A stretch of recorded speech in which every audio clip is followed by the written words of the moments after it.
தெரியுங்களா? இருந்தாலும் நம்மளத்துல உங்கள் முன்னால் இந்த பீஸ்டேயாகவோ ஆனுவலியாகவோ பேசுவது தெரிவிக்கிறேன். மகிழ்ச்சியிலேயே எல்லாம் வந்து ஷார்ட் அண்ட் ஸ்வீட்டாகவும் இருக்கணும் அப்படின்னு சொன்னாங்க. ஆஸ் யூஷுவல் ஒரு கலர் ஓகேவா?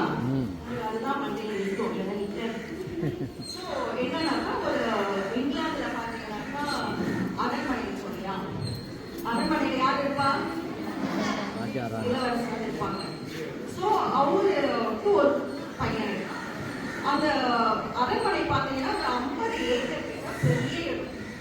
அது அவங்க இருக்கிறதுக்கு ஒரு இடம், பின்னால வந்து பெரிய தோட்டம். அந்த தோட்டத்துல ஆணையில ஒரு தொழிலாளி இருக்கு. அவருடைய டியூட்டி என்னது வேற இல்லை. ஸோ அந்த பென்சிலின் என்ற ஒரு மருந்தை கண்டுபிடித்தவர் யார்? ஸ்டூடெண்ட் தான் சொல்லணும்.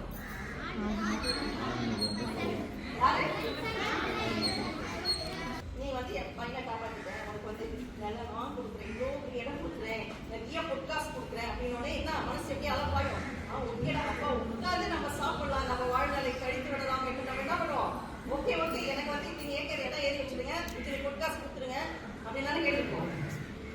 ஆமா, அப்படி கேட்கக்கூடாது. அவன் என்ன கேட்டான்? என்ன படிக்க வைங்க.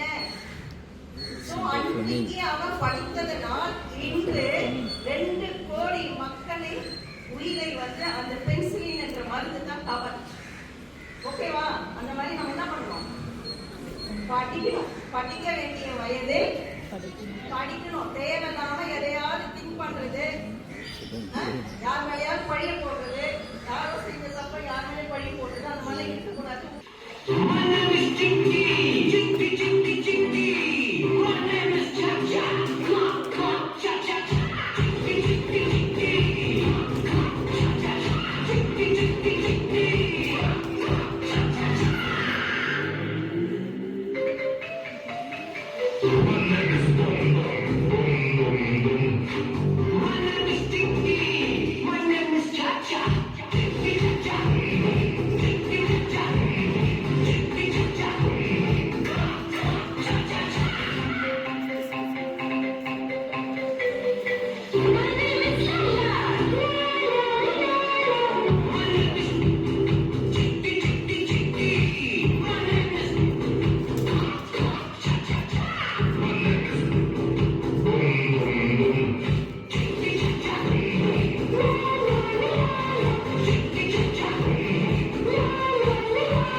தயாவதி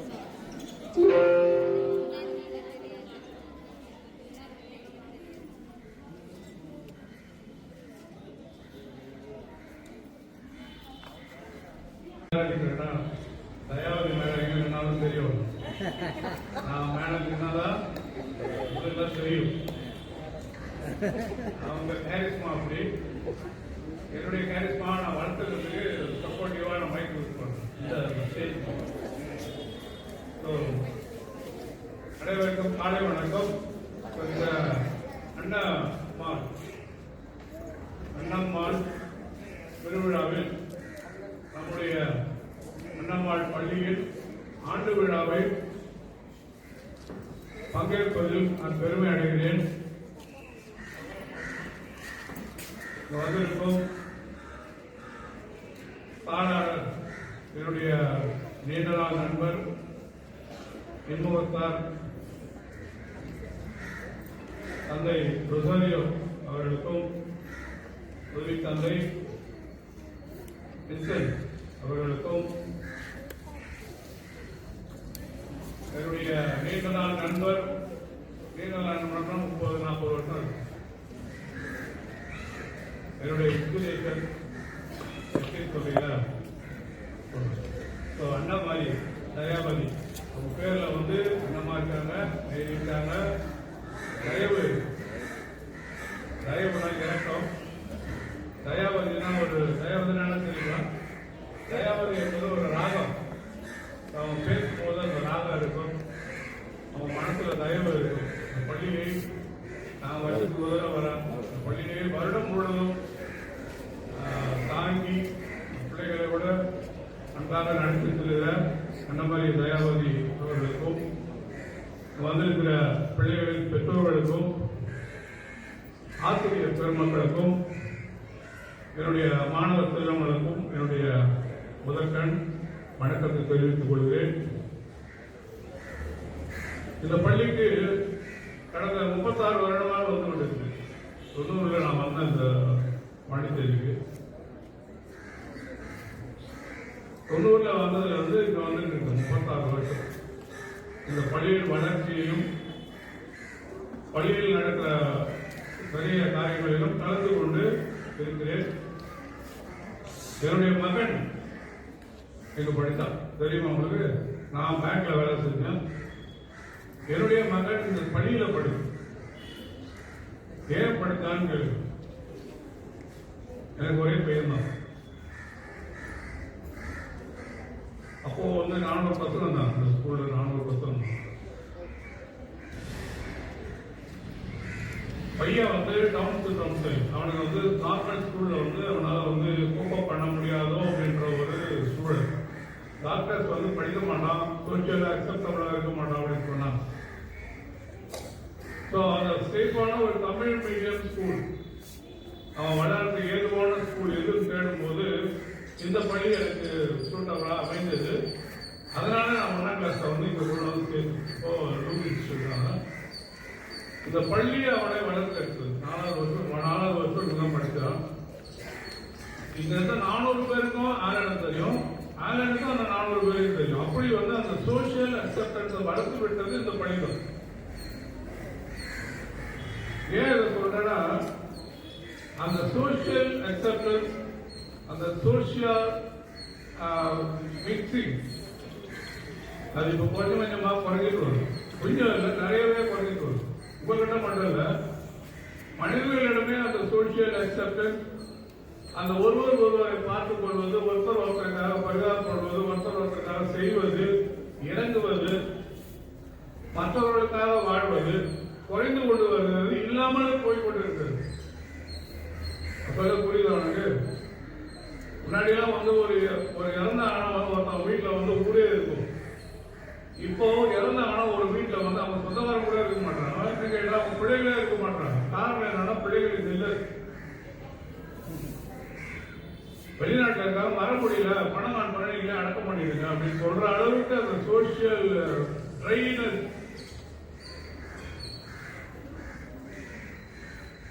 பாசம் உண்மை காய்ந்து போய் இல்லாமல் போயிருக்கு.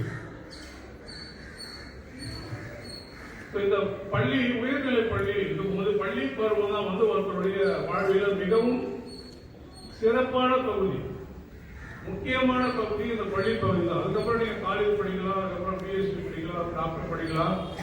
எல்லாருக்குமே நான் சொல்றேன், பெரியவங்களுக்கும் தெரியவங்களுக்கு நம்முடைய பள்ளி பருவம் தான் நம்மை வேறுன்ற வைப்பு.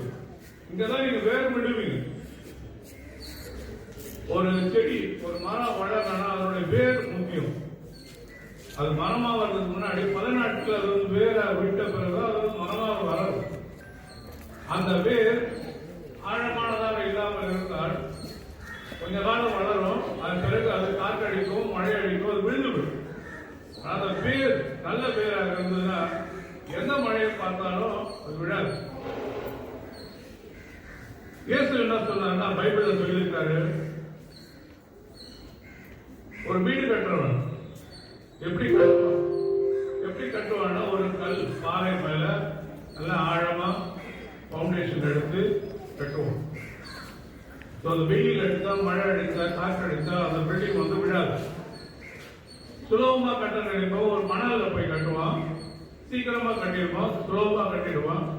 ஆனா எல்லாம் ஒரு கஷ்டம் வரும்போது, அந்த புயல் காற்று வரும்போது அது விழுந்து விடும். சொன்னார், என்னுடைய வார்த்தையின் மேல் வாழ்க்கையை கட்டுகிறவன், என்னுடைய சட்டத்தின் பிரகாரம், என்னுடைய பிரகாரம் நடக்கிறவன் அந்த கல்லின் மேல் வீடு கட்டவனுடைய ஒப்பாவான் என்று சொல்லுவோம். அப்ப அந்த வேர் விடுறதுக்கு அடித்தளம் அமைப்பதற்கு முக்கியம் உங்களுடைய படிப்பு இல்ல, இந்த அடிப்புள்ள நீங்கள் கற்றுக்கொள்ளுகிற நல்ல ஒழுக்கம், டிசிப்ளின். படிப்பு பார்த்தீங்கன்னா உங்களுடைய பயிற்சிவிக்கம், உங்களுடைய டிசிப்ளின், உங்களுடைய குணநல வளர்த்தல் பாதி. ரெண்டும் சைமல்டேனியஸா நீங்க செய்து கொண்டிருக்கிறீர்கள். டிசிப்ளின்ல முக்கியமானது ஒன்று மதிப்பு. ஒருவரை மதித்துக் கொள்ளுதல், ஒருவரை அன்பு செய்தல், ஒருவரை பாராட்டுதல், ஆசிரியருக்கு பணிவாக இருத்தல். ஆசிரியர்கிட்ட அந்த கல்வியை வந்து எப்படி வாங்கணும்னு சொல்ற திருக்குறள் சொல்றாரு, உண்டாருக்கும் இல்லாருக்கும். யாருக்கு இருக்குதோ அவர்கிட்ட போயிட்டு, இல்லாத ஒருத்தர் இயங்குறாங்க காசு நல்லா போறாங்க, அவர்கிட்ட போயிட்டு கேட்கற்றும் கற்றாங்க ஏங்கி கற்றுக்கொள்ளணும் அப்படின்னு சொல்லியிருக்காரு.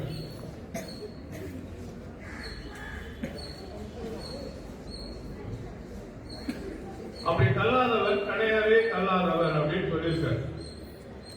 அப்போ உங்க ஆசிரியர்கிட்ட எப்படி போய் கற்றுக்கணும்னா, நான் எனக்கு ஒண்ணும் இல்லை, உங்கள்கிட்ட எல்லாம் இருக்கு கொடுங்க அப்படின்னு தயவு செய்து பணிந்து அந்த ஆசிரியரிடம் பிள்ளைகள் கற்றுக்கொள்ளும் போது, நீங்கள் கற்றுக்கொள்ளும் போது உங்களுடைய எதிர்காலம் மிகவும் பிரகாசமாக இருக்கும். காரணம் என்னன்னா, அந்த ஆசிரியருடைய பயிற்சித்தல் அவ்வளவு இருக்கும்.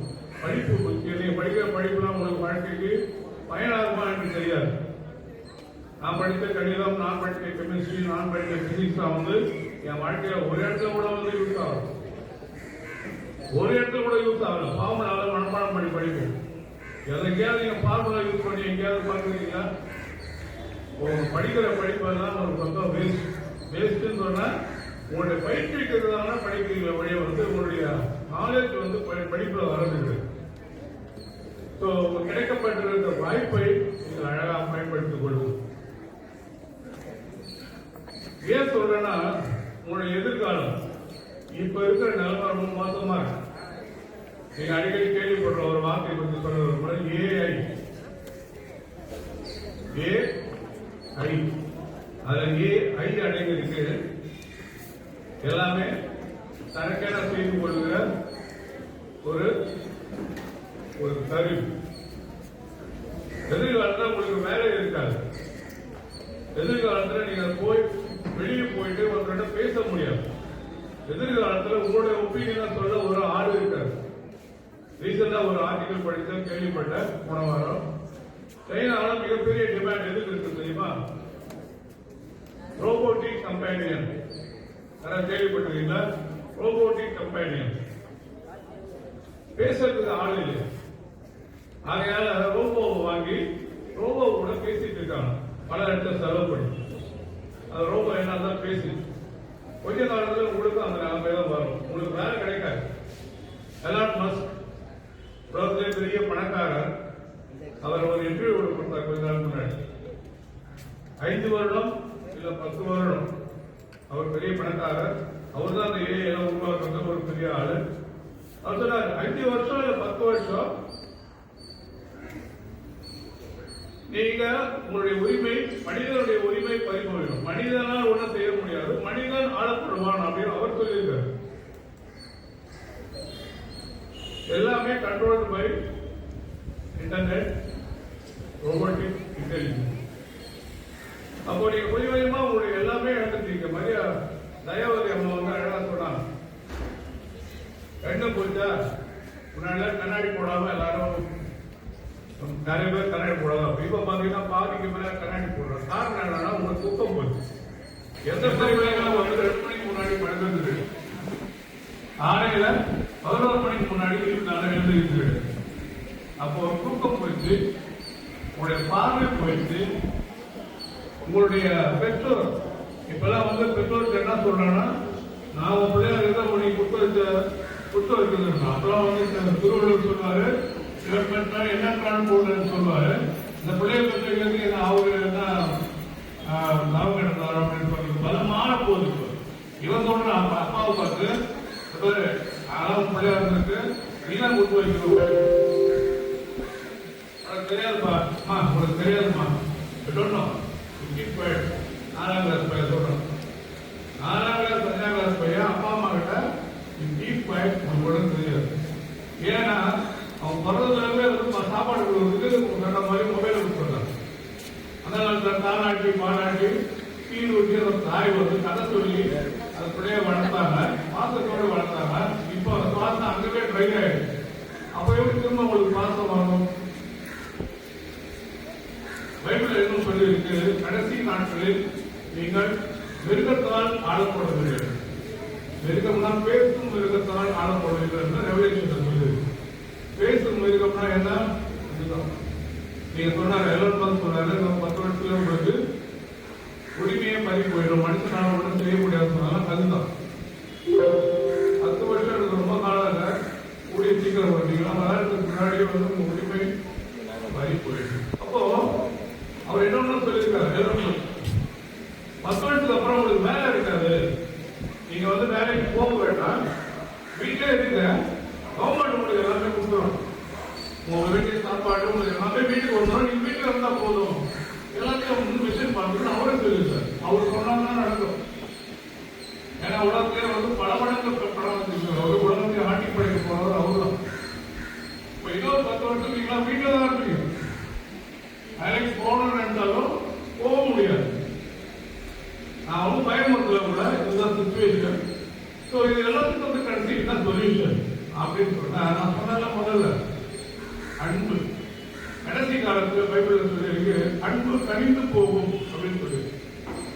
அன்பு கிடைக்காது, அன்பு கிடைக்காது. நீங்க தேடி போனாலும் கிடைக்காது. ஏன்னா உங்களுக்கே இப்ப பாத்தீங்கன்னா வந்து சித்தப்பா, பெரியப்பா, மாமா, மச்சான், அத்தை யாருமே கிடையாது. எல்லா வீட்லயும் ஒரே ஒரு பிள்ளை. அந்த பிள்ளைக்கு வந்து 10 உறவு இருக்குன்னா அதுல வந்து ஒரு உறவு தான் இருக்கும். தம்பி இருக்க மாட்டான், அண்ணா இருக்க மாட்டான், அக்கா இருக்க மாட்டான், தங்கச்சி இருக்க மாட்டான், எதுவுமே இல்லாம ஒரு குழந்தை வளர்ந்து அப்பாவே விட்டுறாங்க. திருமணங்கள் காணாமல் போயிருக்கிறாங்க. 40% பேர் வந்து தனியா இருக்கிறாங்க. 40% பேர் வந்து தனியாக இருக்கிற, கல்யாணம் பண்ணாங்க பெற்றோரும் சரி ஆண்களும் சரி தனிமையில் இருக்க ஆசைப்படுகிற இப்போ இருக்கிறாங்க. மீதி 40 பேர் வந்து திருமணமே ஆகாமல் உறவுல இருக்கிறாங்க. திருமணமே ஆகாத ஒரு உறவுல இருக்கும் போது குடும்பம் அப்படி உருவாகும். 40 பேர் தனியா இருக்கிற 40 பேரு அப்ப அவங்க 20 பேரால இந்த சொசைட்டி கட்டப்படுமா? முடியாது. அன்பு இல்லை, திருமணங்களில் அன்பு இல்லை. டிமாண்ட், அது பொண்ணு வைக்கிற முதல் டிமாண்ட் என்ன தெரியுமா?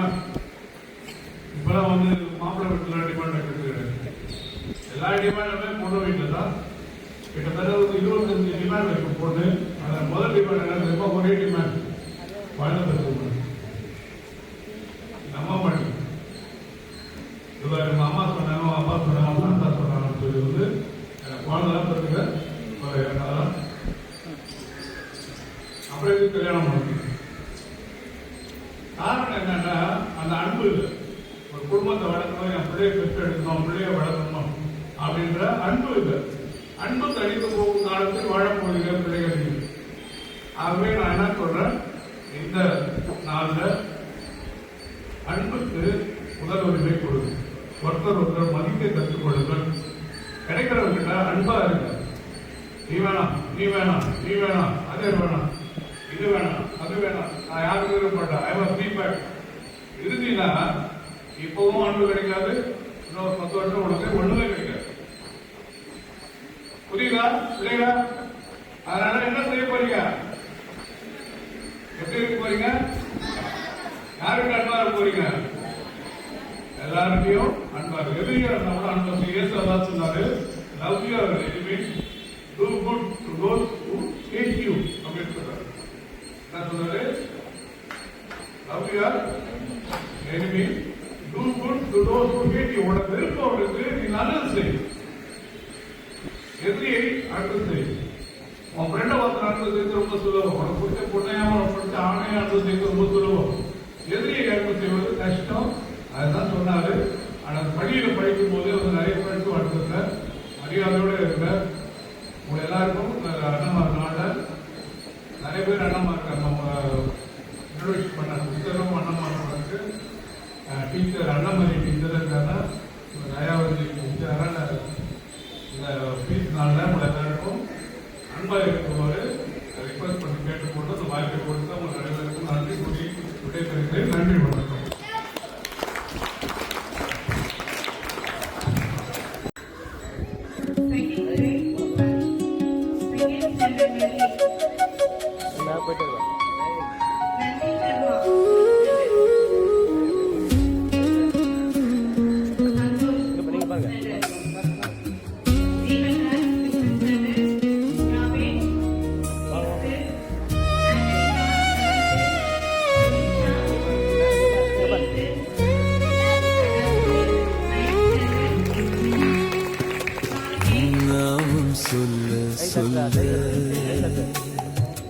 என் உள்ளம் மகிழுதையா,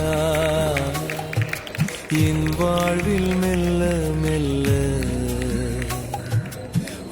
இன்பம் பெருகுதையா. நாமம் சொல்ல சொல்ல என் உள்ளம் மகிழுதையா, என் வாழ்வில் மெல்ல மெல்ல இன்பம் பெருகுதையா. நாமம் சொல்ல சொல்ல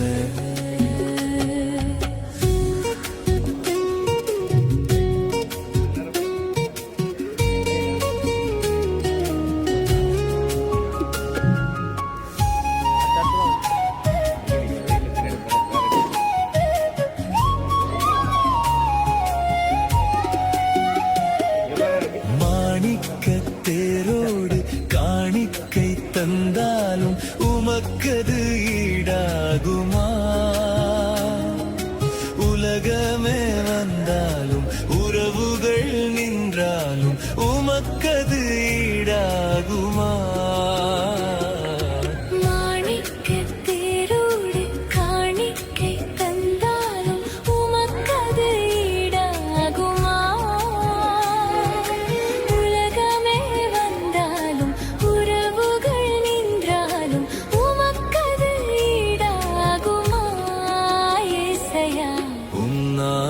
சொல்ல சொல்ல என் உள்ளம் மகிழுதையா, என் வாழ்வில் மெல்ல மெல்ல இன்பம் பெருகுதையா. நாமம் சொல்ல சொல்ல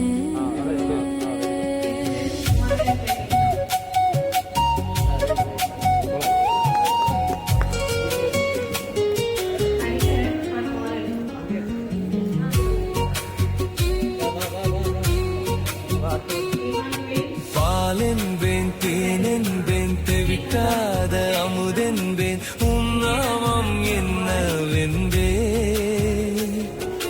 மறை என்பேன் நிறை என்பேன் நீங்காத நினைவென்பேன் நாமம் என்னவென்பேன்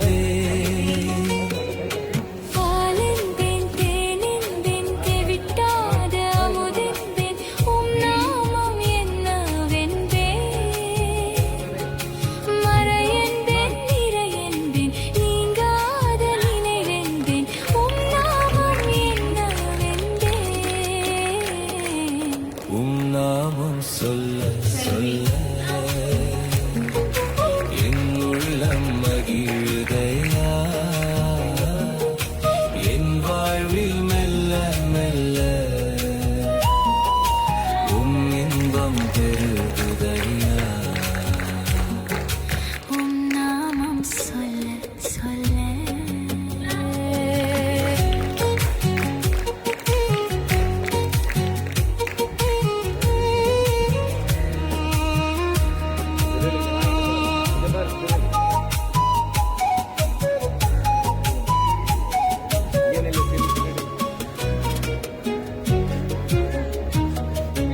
ஊரெல்லாம் உலகெல்லாம் உயிர் கொண்ட பெயரெல்லாம் நாமம் சொல்லாதோ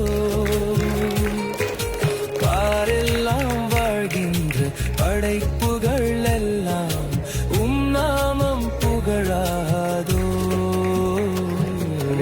ஊரெல்லாம் உலகெல்லாம் உயிர் கொண்ட பெயரெல்லாம் நாமம் சொல்லாதோ பாரெல்லாம் வாழ்கின்ற படைப்புகள் எல்லாம் நாமம் புகழாதோ நாமம் சொல்ல சொல்ல என் உள்ளம் மகிழுதையா என் வாழ்வில் மெல்ல மெல்ல இன்பம் பெருகுதையா நாமம் சொல்ல சொல்ல என் உள்ளம் மகிழுதையா என் வாழ்வில் மெல்ல மெல்ல இன்பம் பெருகுதையா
கேர்ள்ஸ் டான்ஸ் முடிச்சிடலாம்.